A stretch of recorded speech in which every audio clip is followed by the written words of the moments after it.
So lesson 8, we're going to keep adding to this a little bit.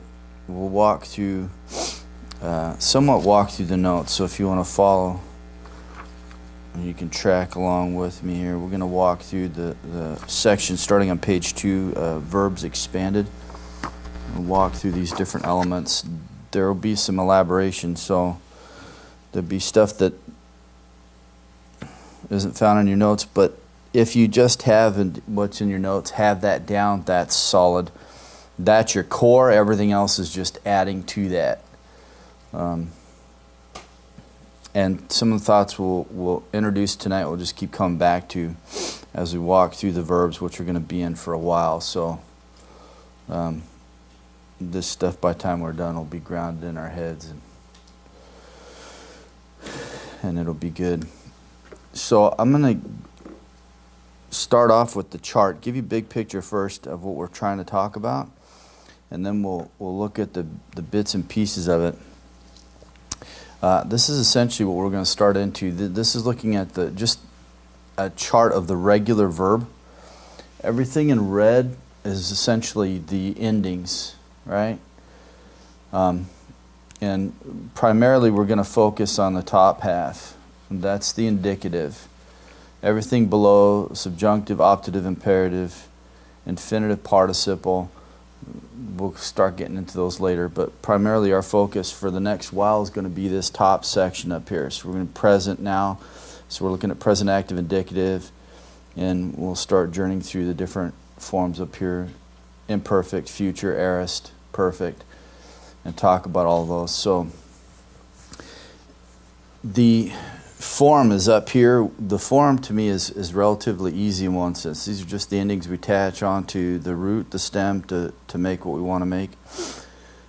Everything highlighted in red are those keys that are going to lock doors for us, right? Those are the things that we look for when we start parsing, breaking words apart. What is this telling me? All of those things are communicating something in the red there. So we'll start walking through that, but tonight I wanted to look at function, talk about tense and voice, and what do those elements communicate to us as far as our understanding of language. What do they tell us about the Greek language, and how do we understand them?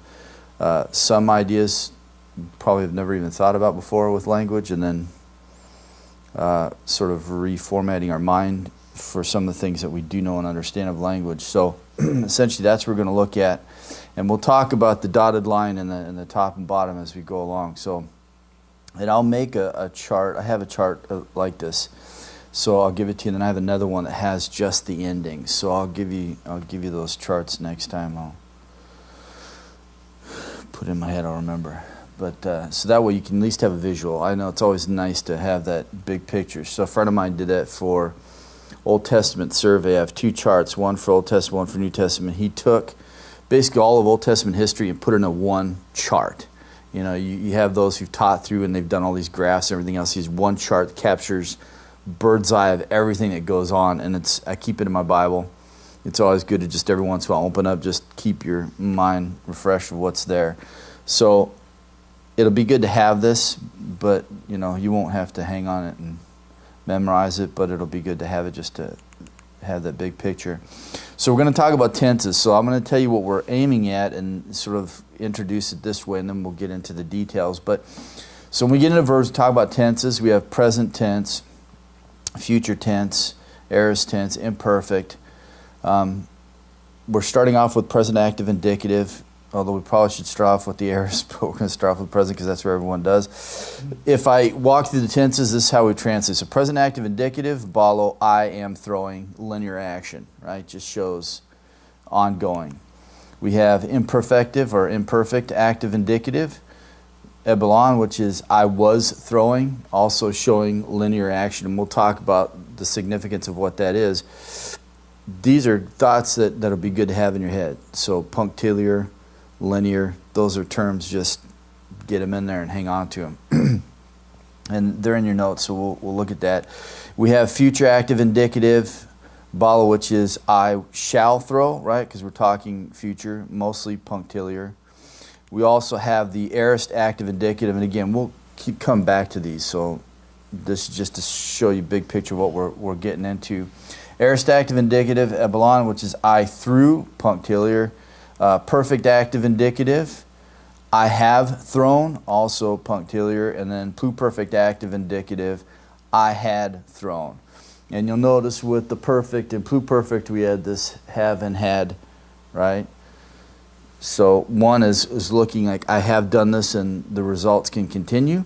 And then you have I had done that and it's oftentimes relegated still to the past. So this is basically the tense, the different tenses that there are in the Greek language. And so we're going to start walking through the tenses and talk about the significance of them. So we're looking at present active indicative.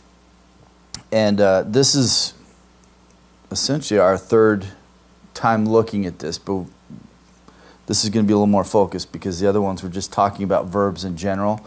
So this will get a little more into detail. But the verb in Indo-European tongues far exceeds other languages, especially Latin. I mean, the development of the verb system. So really, we've gone through the nouns and adjectives and that rather speedily. And they're significant, but it's the verbs that really, right, because it's life. So I had a professor said, when you outline your messages, do it around the verbs, right, because you're calling to action. So the verb element is important for us, right? Because it's telling us movement, things that have happened, but also what's expected of us, what we're supposed to do in light of God's actions, right? And we're looking at the epistles and things like that. So getting into the verbs is getting into some rich territory. And this is from Robertson's Shorter Grammar, Dana Manning cited. In no other branch of human speech are the structural phenomena of the verbs so extensively elaborated or organized with such architectural skill. I mean, where the Greeks took this, mind-blowing, right? So start with the nuggets and we'll look at the basic elements of it. And then we'll just start adding to it. And we'll talk about middle voice and things like that, but we sort of simplistically define what those things mean, and we'll get to see that there's a whole lot more there. So there's just a lot of shades, right? A lot of shades. And everything, though, sometimes it get a little scary when you start thinking of that it's a lot more complex than, it's initially introduced. And it is pretty complex, but you can sort of get a little bit nervous thinking, man, how am I going to figure all this stuff out when I get in the Greek text? The beautiful thing is context, right? It's always going to help us and guide us and direct us and how do we understand this, how do we take this, and all that kind of stuff. So as elaborate as it looks, right? Because you can sit there and say, well, how do we make up our mind? And how this guy thinks this guy thinks that. Is there really something? Yeah, we can conclusively come to an answer, and the answer is in the context, right? It's always there. And anytime we hear anyone teach, it's always to go back to the context anyway, right? So weigh it by that. So it's how I always have that. But it's a highly conjugative nature of the Greek verb. It's marvelous implement. It expresses so many different ideas. But when we started talking about the verb, we said it started with a root, okay? And it just built off of there. You could add your suffixes and prefixes and so on, and you have the changes within. But that's how we start changing. We begin with that nugget, the root, and we just build off of that. And that's really then how they started. And simply stated, two ideas of verb that's involved is action, kind of action, we'll talk about that, and then affirmation, which is mood, reality or potentiality. Did this action really happen or is it potential? Right? So usually we have like a statement of fact. God did something, like we look at Ephesians, we break up the book, right? First 3 chapters, what God did in the past, right? Statement of fact, He did this. But then when you get to chapters 4 and following, you have a lot of imperatives, right? That's potentiality. Is this going to happen, right? God gives a command, but the question is whether or not we're going to obey that command, right? So 2 things that the verb deals with is the idea of action, the kind of action. Is it occurring? Is it continuous? Is it completed? That's what we're talking about when we talk about kind of action and affirmation, reality or potentiality. And for the most part, for a while now, we're just going to talk about reality, the indicative, and what's above that line as we looked at the chart. So again, we're starting off simple with the grassroots, and then we'll start fanning out from there. But just get these core ideas down. These are the things that just keep going back to. And it's like the prepositions. When you know what the basal meaning of the preposition was, the basic meaning of that preposition, you hang on to that, because when you find it in compound form, oftentimes it reverts back to what that basic meaning was. Right? So all of these elements that we look at and say, well, okay, we we're going to develop our understanding of language a little bit further. Yeah, we're going to keep coming back to these. So the verbs expanded. The Greek verb, like the verb in other languages, has several elements to it. We have tense, we have voice, we have mood, we have person, and we have number. Okay? So we're going to walk through these tonight. This is basically talking about function, not worrying about form. We'll worry about making the verbs next time as we look at present active indicative, but function is what we're primarily looking at. And some of these terms, I mean, you know, for me, when I got to seminary, a lot of these terms were new. You used the language, these elements were there, you just didn't sit and think about it, right? I didn't think about the person, right? I didn't think about the number, although you're communicating and saying these things. But so it's like with hermeneutics. Someone asked me one time, well, is this the only, you know, who made up these rules and all that? I said, we use hermeneutics all the time. Every time we communicate with someone or they communicate with us, we use hermeneutics, rules of interpretation, right? And we talk to each other, we function, and we use these things. So we don't sit down and define them and work them out. So we're going to define some of these things so we understand what we're talking about and using. But start with tense then.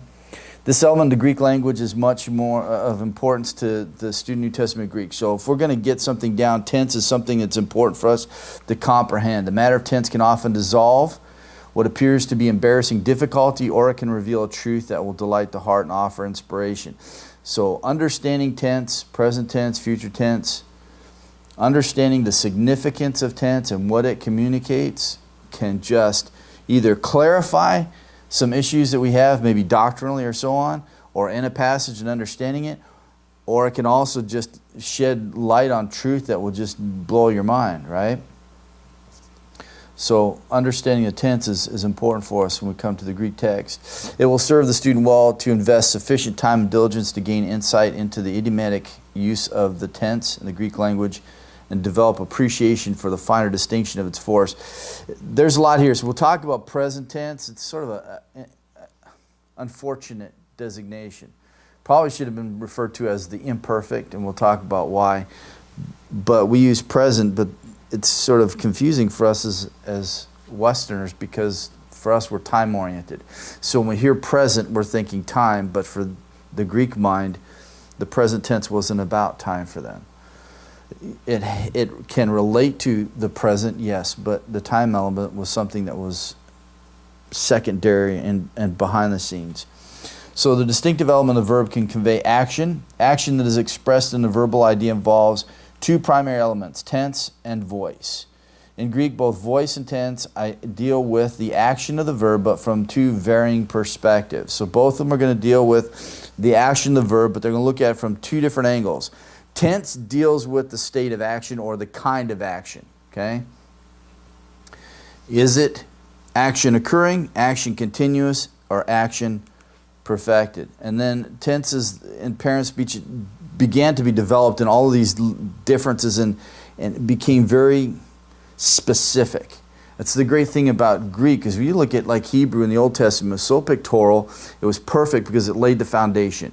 You have all these symbols and imagery and all this stuff pointing towards the time of fulfillment. Then all of a sudden you get to the Greek and everything is precise, and it is, you know, down to the minute, right? To communicate the rest of the truth that God is unfolding for us. So the way that the language developed to come to the point that when the New Testament was written, the precision that is there is astounding, and it's amazing, right? And going through Colossians, we saw some of the amazing theology then that flows out of that truth. But basically, we're going to start with the basic idea of kind of action. That's one thing we're concerned with, is what kind of action took place. So in dealing with the Greek tense, the primary focus is on kind of action, while time of action was a minor consideration. In Burton's book on moods and tenses, he said the chief function of the Greek tense is thus not to denote time, but progress. This is hard for us as Westerners. Everything for us is time. When did it happen? When is it going to happen, right? We're all concerned with the watch, the calendar, the clock, all that stuff. That wasn't their concern. Same with Hebrew. So if you get this in your mind with Greek and then you want to take Hebrew, just carry it on over. In Hebrew, same thing. They're not concerned with time, concerned with kind of action. So as much as we can put the time element out of our minds, the better off we will be when we try to grapple with the Greek verb and what is the significance of it in the context, right? And again, we'll get to a time element, so there will be the issue of past, present, and future, but that's secondary. So this is primary here. Action occurring, action continuous, action completed. And this is simplistic, but this is the core. So get these thoughts in mind. And again, there's going to be shades of significance with all of these, but this is where we start. Action occurring, action continuous, action completed. This is where it started with the aorist. It's a statement of fact. Okay? Statement of fact. And then we have the action continuous. This is usually present tense, imperfect, and future. Right? This is ongoing action. Usually we see things like when Paul talks about the fact of his prayer life. He says, we are continuously praying for you. He's looking at a habitual, ongoing, right, course of prayer on behalf of that church. Then he'll use, present tense to express that. And then completed action is the perfect. Something happened and the results are continuing. And essentially, if we could visualize these, action occurring is just a dot, statement of fact. This happened. Okay? Action continuous would be a solid line. Now we'll see there are variations, dotted line, but so on. But basically just solid line. And then the action completed, perfect tense, is a combination of both. Dot, completion, and then abiding results. And I always have these things in my mind when I come across the Greek verbs. So it isn't like these ideas get pushed aside as we start getting a little bit more elaborative in the language. No, just always keep coming back to these basic ideas and work out from them. It's the safest way, especially in interpretation. So if you start with these basic ideas and then work out from them according to the context, let the context guide you on how far and where on and so on. The same thing with prepositions, the safer we'll be as far as our aspect of interpretation, right? We're constantly depending on the Holy Spirit, but our part in it, the more that we can do that, the safer that we will be, right? Because then we're allowing the language to dictate to us. So originally, before there was distinct tenses were developed, the ideas, there were verbs, roots that were used to express punctiliar, action occurring, or linear, right? Continuous action. So there was two different types of verbs indicating either durative or linear action or momentary or punctiliar action. So we had horao, which verb stem is durative or linear, to see. And then we have adon, the verb stem punctiliar, sa. Right? So before you had all of these elaborate tenses and so on, you basically had these roots and stems that communicated either its linear action or its punctiliar action, see or saw, right? So we can see the same thing in English, right? Sort of bring it home a little bit for us. So in English, blink the eye is a different kind of action than live a life, right? Blink the eye, punctiliar, right? Something that you did, just one time act, as opposed to live a life. We're looking at a course, right? Something that was ongoing. Or seek in relation to find. Seek something ongoing, durative or linear, and then find, punctiliar, right? So we deal with these things even in English language. These are things that we use and deal with and so on. But we need to stop and think about them a little bit. What exactly is happening here, right? So we can make sense of what's going on, because it's these things that we start concerning ourselves with. So in Greek is a matter of kind of action. Verb stem or root itself existed before there was any kind of tense development. So they used these particular roots or stems to communicate whether it was a single act or whether it was an ongoing action. Other verbs used the same root either as punctiliar or linear. So ephein could be either aorist or imperfect. And if you look in your Greek dictionary, it should have in there ephe, which is, it'll say imperfect and then brackets, or aorist. So they share exactly the same form, right? So then you say, well, how do I determine that? Well, context. But just so you see that there were, so we can see, even when we looked at the Greek New Testament, we still see the language in development. This is why it's odd to me when you have those who will teach the biblical language, especially Greek, and they'll talk about it as being a dead language. It's not a dead language, it's still living, right? They still speak, right? Modern Greek. It was still progressing. It was still developing. Even when we look at the New Testament, we can see the development happening within the text itself. Same thing with Hebrew. Latin, on the other hand, it's dead. No one uses it anymore, right? So even the idea of state of completion was expressed by some verb roots, echo, which is I have come. So before they had the elaborate system of tenses and so on, they had particular roots and stems that expressed the idea of punctiliar or linear.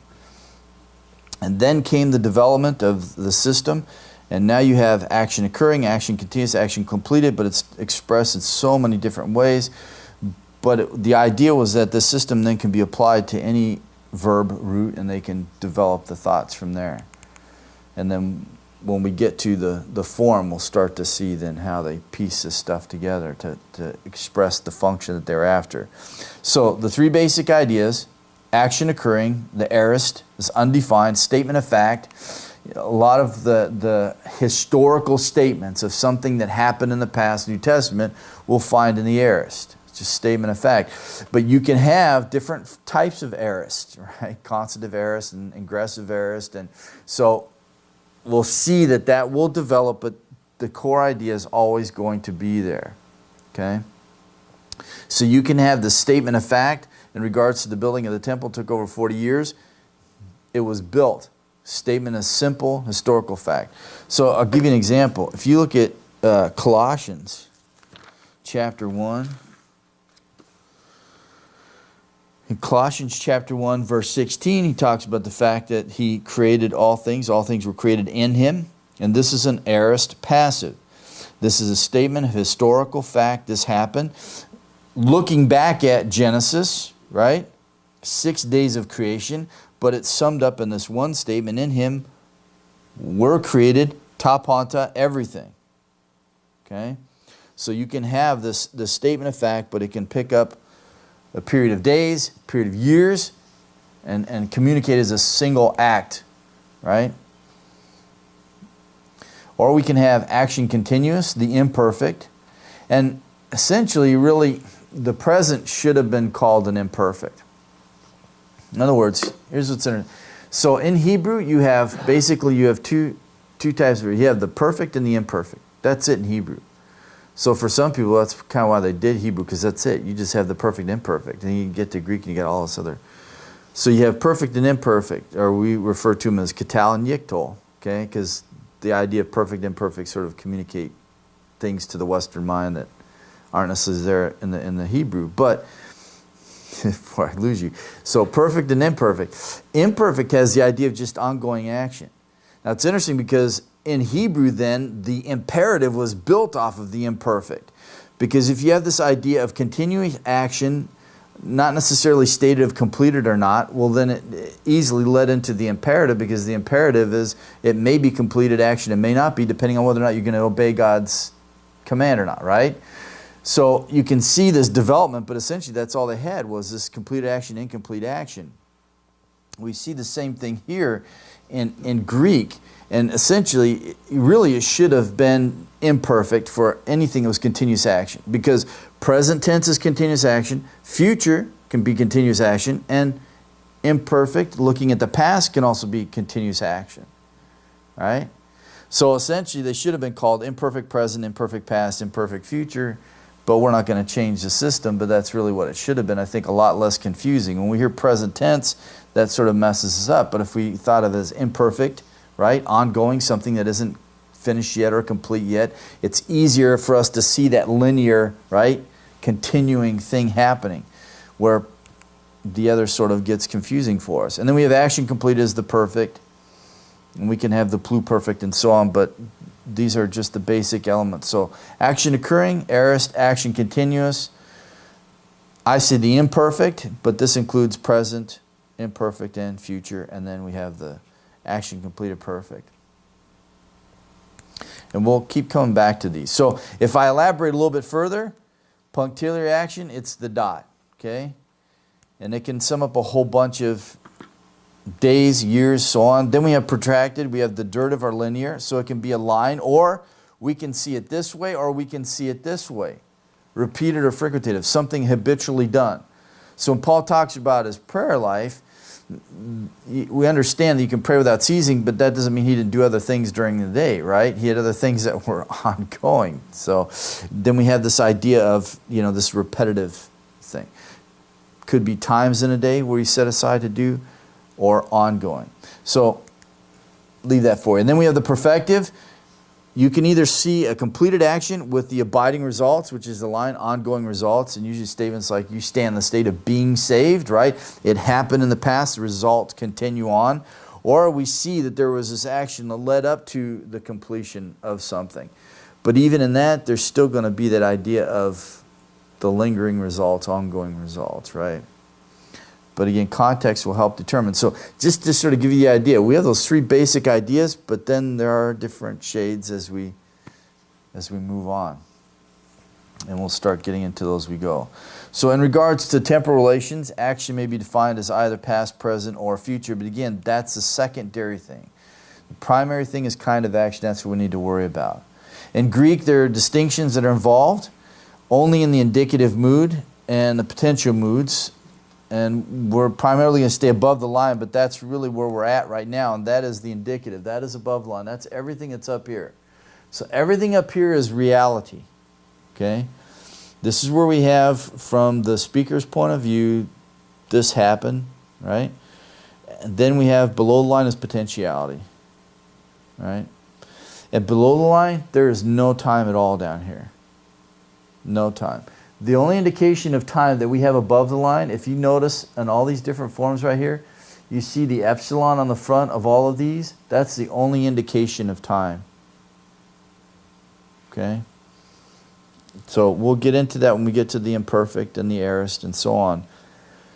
So the primary idea, kind of action. Time of action, secondary. Right? Above the line, reality. Below the line, potentiality. Know that. Dream it. Wake up crying it, right, in the middle of the night, and then you'll know you've got it. I knew I was getting Russian when I would dream in it. And he'd get up speaking. You're like, all right, this is good. All right, so the tenses then, as we walk through, these are the different types of tenses that we're going to come across. Present, imperfect, future. And notice they're all built off that triliteral root. Okay?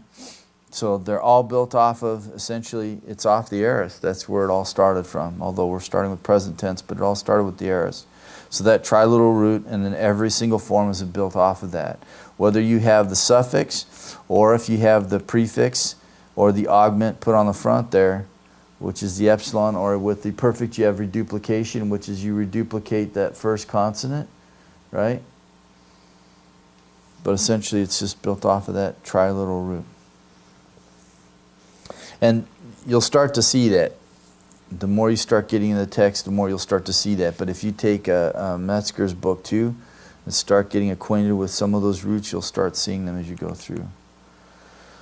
So in this lesson, then, we're dealing with present tense in Lesson 8. Fundamental significance of the present tense is the idea of progress, continuous action. So just keep that in mind. So when you see present tense, continuous action. So if you look at, say, Ephesians chapter 1, verse 7. Ephesians 1:7, it says, in whom we have redemption. Okay? So this statement, have, ekomen, this is a present tense. Essentially, in whom we are continuously having the redemption through the blood of Him. So essentially we could say this is a gift that keeps on giving. And now this is significant because then when you see that and we realize that this is present tense, this is continuous action, this is something that is ongoing, this is a stative thing, right? It's an ongoing state.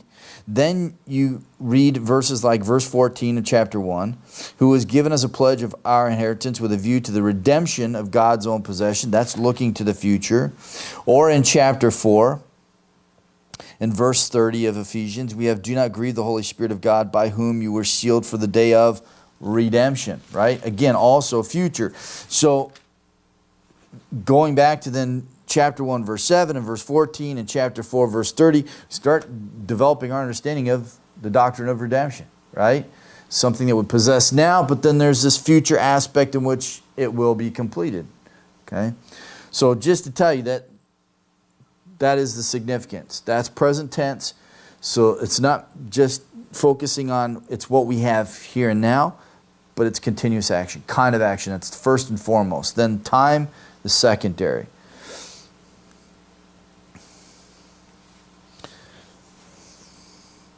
And it's interesting because even with verbs that we have, like in verse 4 of chapter 1, just as he chose us in him before the foundation of the world. I mean, essentially, before the foundation of the world tells us the time that took place, right? The kind of action is the more important thing. The context, though, as he goes on to elaborate, before the foundation of the world, he gives us the time element of when that took place, right? So just start to get your mind thinking kind of action, not time of action. Next is voice. If you're walking to our lesson 8 there, next is voice. So voice again is dealing with the action, the verb. As mentioned before, voice and tense deal with the action, the verb, but from two different perspectives. So while tense focuses on the kind of action, voice is going to relate action in regards to the subject, right? Therefore, we have the personal endings that come into play here. But primarily, it's the subject's relationship to that. So we'll have active voice, right? The subject is acting. Middle voice, the subject is participating in the results of the action. If you're looking at your notes there. Or passive voice, the subject is being acted upon. So both tense and voice look at the action involved in the verb, but from two different perspectives. Voice deals with the subject and their relation to the action. So here's the active voice, and there are only 3 voices, the active voice. And again, there are various shades that will come down the line, but these are the basics to understanding them. Active voice, subject is acting. He is loosing, if we simplistically put it. Okay? Middle voice, subject is participating in the results of the action. He is loosing himself. Okay? He's doing this to himself. Or the subject is acting with reference to himself. So in Ephesians 1:4, when it says that just as he chose us in him, he chose us is in the middle voice. He chose us for himself. Is how I would understand that, and actually then how I would translate that. In other words, God had an invested interest in the choosing of us, right? And then he's going to elaborate in verse 5 when he says, having predestined us to adoption as sons through Jesus Christ to himself according to the kind intention of his will. So God had an invested interest in the choosing of us. He chose us for himself, right? So that we might have this relationship with him.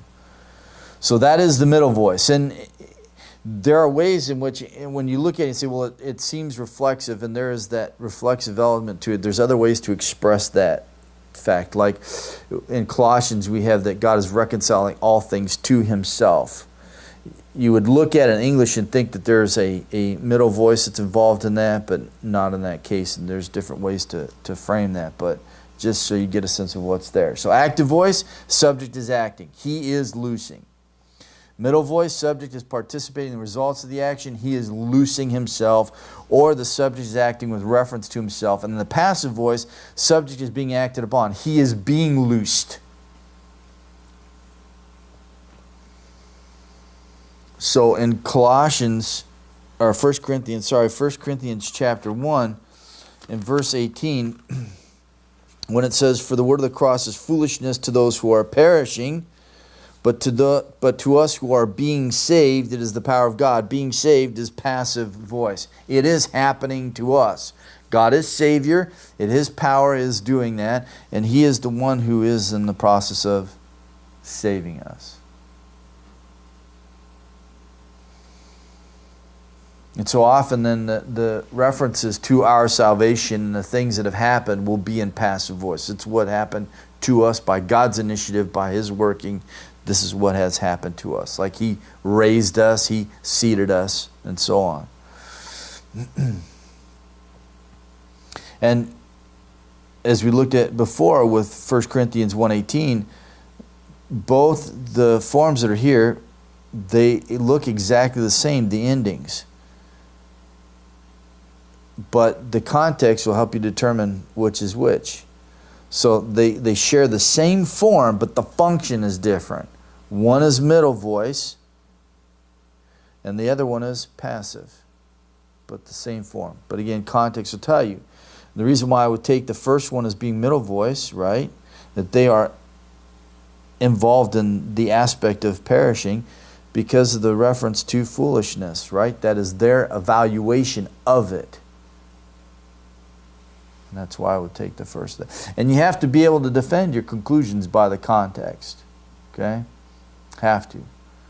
So everything has to be weighed by. Even when we do etymological study of a word, the history of the word and how it's developed and how it's used and how it was used at the time of the New Testament, even after we do all of that and use vines and everything else, you still have to stick it back in its context and say, does it bear all of this out or only just certain nuances of this definition, right? Because in English we have words that have several definitions. The word board, right? Room and board, elder board, right? Piece of wood. Context determines what is the significance of that. So everything has to be weighed by that. So even the forms that we find has to be weighed by the context. And then you have to be able to defend that by the context, right? And if we're going to be preachers and teachers of the word, to wrestle with these things. It may not come out in our preaching, all of it. I may tell everyone, well, this is all the stuff I wrestle with, and here's the pros and cons and all this stuff, right? And this is why I came to this conclusion. But you still have to do that, right? You still have to do that. And you have to then be able to defend that. That's my opinion, I think. But what do you say? Next is mood. And this we won't get too in-depth on, but we'll touch on. Mood is the quality of the verb that indicates the relation of the action to reality. So is the action conceived as really taking place or is it potential? Mood answers these questions. So, examples. He is loosing the dog. The action is really taking place. He is doing this, right? Dan is writing in his notebook. That is actually taking place. Brandon is contemplating on the back couch. That is taking place. Well, at least I think it's taking place. So, but then the loose the dog, right? Loose the dog. This is an imperative, a command. I tell my kid, go loose the dog or let the cat out. That's potential. And whether or not they're going to obey or not, right? So that's dropping below the line. So there are several ways in which to express potential action in its various shades, and these will be dealt with in later lessons, but just understand, so we're dealing with reality and potentiality, right? Is the action really taking place from the viewpoint of the speaker, or is it merely just potential it might take place? So the indicative mood is the only one in which action is viewed as reality. In other words, the indicative mood is the mood which confirms the reality of the action from the viewpoint of the speaker. So this is what we're talking about, just purely above the line. The indicative is up here. This is reality. Everything below the line is potentiality. So we get the subjunctive and optative and imperative. We won't even deal with optative really. But subjunctive and imperative and infinitive and participle. There's no time below the line and it's potential. Right? But we'll see later that there is connection with the reality. Because you're going to find that you're going to have a finite verb, which is indicative above the line. This really happened. But then you're going to have a participle that helps explain that. So it's connected with that now. So if you take Ephesians chapter 1, verse 4, he chose us in him before the foundation of the world. That's the only finite verb that's in there. You get a series of participles that come. But then you have in verse 5, having predestined us, which I believe a participle of manner or a modal participle explaining the means by which he chose us, predestining us. So now you have that connected with that verb, right? That takes on its own significance. So that in itself is going to start getting into a different realm, because when we get to participles, you're going to see that even participle and their significance are going to be related to the main verb, right? So my wife realizes in Peter that he has a series of participles, then he gives the imperative. That's significant. And then why the order and all that kind of good stuff. So that'll be that. But for now, we're just dealing with above the line. That's mood, the indicative, reality. And then potential will come later. Person. This is pretty easy. But, you know, it's funny because in seminary, I really didn't think about any of these things, you know. And it's funny because going into seminary, you had to take this pre-test going in. And the purpose of the test was to see how much you understood your English grammar. Pretty much everyone failed it. There was like maybe a handful of guys that actually passed, and they probably were like, you know, language teachers and everything else before they got into seminary. But so everyone failed it. But you go back in, it's like things like participles and stuff like that. Used them. Yeah, we'd reference to them in school, but he didn't sit and think about, well, this is a participle or this is that. You know what I mean? Although there's sometimes, like I was like humming the song yesterday. You get that little cartoon thing on Saturday between cartoons. They had a little commercial, conjunction, junction. What's your fun? Right? You know that song. So, you know, occasionally we would get grammar. As kids and TV, you don't get it anymore, but you know, we used to get it then, and if we had some in school, but we really don't think about these things. But the person, it's significant, right? So first person, the subject is speaking, right? I did or we did. So Paul says, we are praying for you or continuously praying for you, right? The subject is speaking. We are doing this or I am doing this. The subject is being spoken to, second person, right? You. Right? And often imperatives. You go do this or you do that.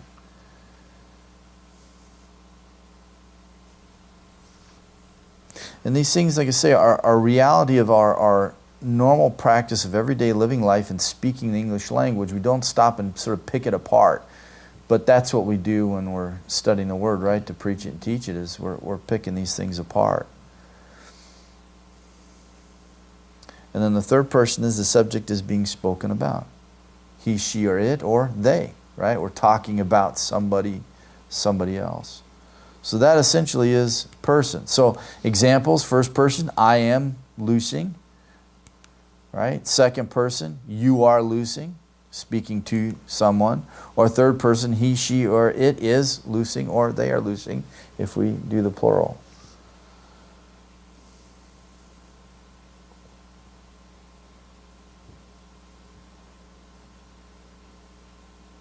And it's interesting because you'll see this, you'll have statements in that, like, he saved us. So you'll have that personal element in the end of the verb, right, in Greek. He saved us. So we have the subject. He, what did he do? Saved. Then you'll have the nominative case, the elaboration, the God, he saved us, right? You could have meaning with just the verb because you have the subject and the action, but then you need it further defined. Then comes the nominative to add further description or definition to who actually are we talking about? We're talking about God did this, right?